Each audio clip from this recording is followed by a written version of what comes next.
Bien-aimés dans le Seigneur, je vous salue dans le beau et précieux nom de notre Seigneur Jésus-Christ.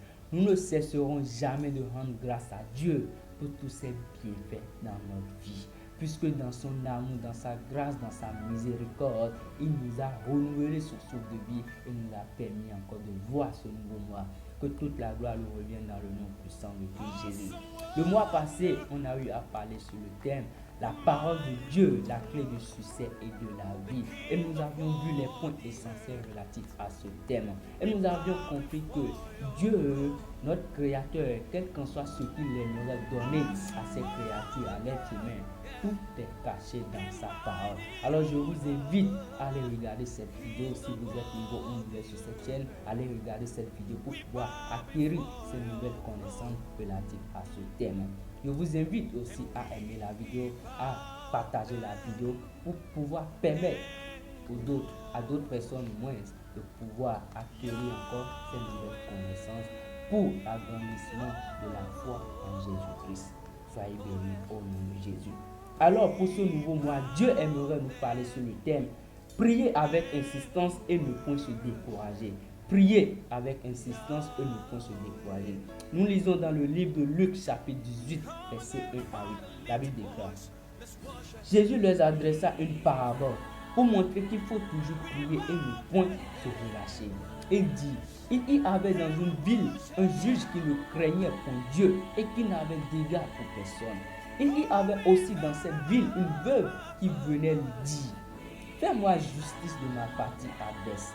Pendant longtemps, il refusa. Mais ensuite, il dit en lui-même: quoique je ne craigne point Dieu et que je n'ai d'égard pour personne, néanmoins, parce que cette veuve m'importune, je lui ferai justice afin qu'elle ne vienne pas sans cesse me rompre la tête.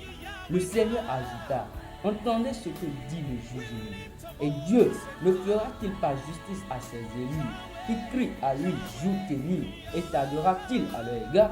Je vous le dis, il leur fera promptement justice. Mais quand le Fils de l'homme viendra, trouvera-t-il la foi sur la terre? Que le Seigneur bénisse sa parole. Alors, bien-aimé, j'ai une bonne nouvelle pour toi. Tu es un élu de Dieu. Tu es une élue de Dieu. Alors, élu de Dieu, es-tu fatigué de prier? Élu de Dieu, quelle situation traverses-tu? Au point où tu veux te décourager? Élu de Dieu, qu'est-ce qui t'importune? Alors Dieu me charge de te dire que ses oreilles ne sont point faites pour pouvoir t'écouter, pour pouvoir t'entendre, ni sa main courte pour pouvoir te délivrer de cette situation dans laquelle tu te trouves. Alors, le canal par lequel Dieu peut passer pour pouvoir accomplir de grandes choses dans ta vie, pour pouvoir changer cette situation que tu traverses, est la prière. Ce canal, c'est la prière. Et bien, la prière basée sur la parole de Dieu.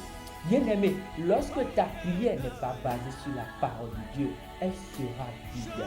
Elle n'aura pas de feu. Elle n'aura pas de poids.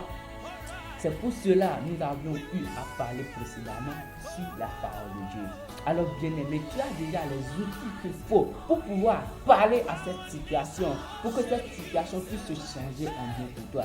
Tu as déjà les outils qu'il faut pour pouvoir parler à cette montagne, pour que cette montagne puisse se déplacer devant toi et se jeter dans la mer.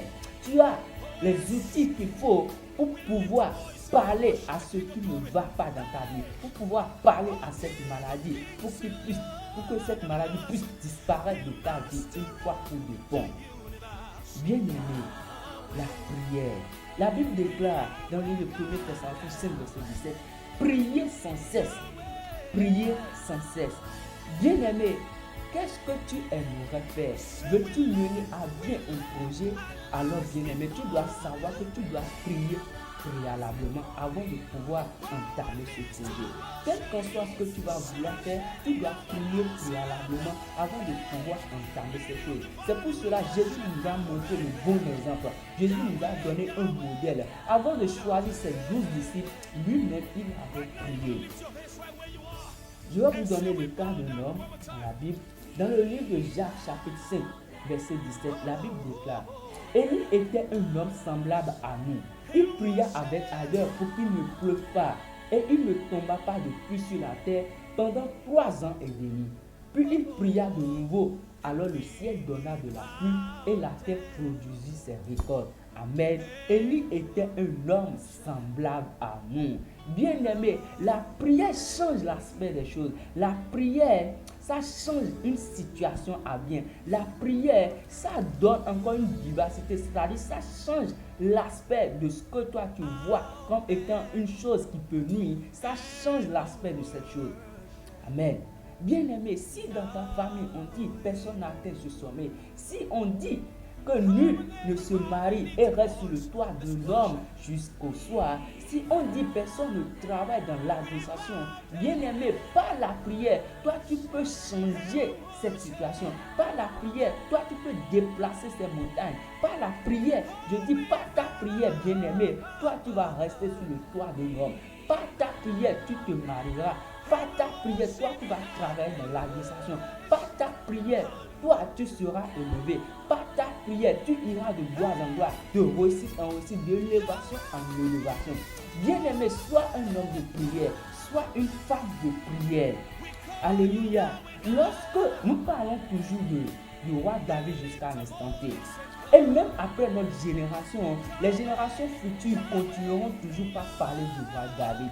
Pourquoi? Parce que David a marqué son temps. David a marqué sa génération. Alléluia. David avait mené la bataille contre le géant Goliath. Les Israélites voyaient ce Goliath-là comme étant un homme robuste, comme étant un homme musclé, comme étant un homme qui a une taille qui ne dit même pas ce nom. Bien évidemment, de façon physique, Goliath était un homme musclé. Il était un homme géant. Il avait une taille qui ne dit même pas son nom. Mais David ne le voyait pas comme étant un homme musclé. Alléluia. David, bien avant d'être un roi, il était un homme qui passait tout son temps dans la prière. Et même lorsqu'il a été nommé roi, il continuait toujours par prier. C'est un homme qui a été influencé par la nature de Dieu avec la prière, au travers de la prière. C'est pour cela, avant d'aller affronter Goliath, l'image, la révélation qu'il a eue, c'était que Goliath qui était devant lui était comme un oiseau. C'est pour cela qu'il l'a tué avec un lance-pierre. Bien aimé, un lance-pierre, on tue un oiseau avec. Mais lui, il a tué Goliath avec un lance-pierre et il a impacté sa génération pour toujours. Bien aimé, la prière changera la situation dans laquelle tu es, en une situation à deux pour toi. Bien aimé, seule la situation peut résoudre cette situation, ce problème que tu traverses, ce problème dans lequel tu te trouves. Seule la prière peut pouvoir changer l'aspect de cette chose. Alléluia. Le plan que doit suivre un homme pour pouvoir rentrer dans sa destinée glorieuse a été déjà établi au ciel avant sa venue sur cette terre. Et seule la prière peut permettre à cette personne de pouvoir mener à bien cette marche pour jouir du bonheur, pour rentrer dans sa destinée glorieuse, afin de marquer sa vie sur cette terre, afin de marquer son histoire. Et même après lui, les générations futures parleront de lui. Amen. Parce que dans la prière, il doit solliciter l'aide du Saint-Esprit pour qu'il puisse l'aider à pouvoir mener à bien sa marche durant son pèlerinage sur cette terre. Alléluia. Bien-aimé, ne te relâche pas dans la prière. Ne te décourage pas dans la prière. Peu importe ce que tu traverses, prie. Prie toujours. Prie toujours. Dans n'importe quelle situation, ne cesse de prier. Si tu traverses une situation, lorsque ce que tu traverses est si profond, toi aussi va en profondeur dans la prière, car la prière gagne toujours. La prière a toujours le dessus. On dit que Élie était un homme semblable à vous et moi. Cela voudra dire que Élie, il n'est plus, mais il était un homme semblable à nous. Cela voudra dire que nous aussi, nous pouvons prier pour changer l'aspect des choses. Alléluia. Nous pouvons prier pour pouvoir changer, pour pouvoir déplacer ces montagnes qui constituent un obstacle devant nous, pour que nous puissions rentrer dans notre liberté financière, pour que nous puissions prendre possession de notre héritage, pour que nous puissions prendre possession de tout ce qui nous est, de tout ce qui nous appartient.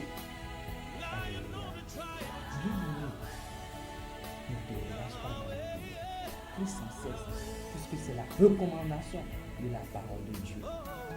Et je sais, en le faisant, Dieu va t'exaucer. En le faisant, Dieu te donnera le sourire aux lèvres. En le faisant, les autres verront que tu as un Dieu qui ne trahit pas.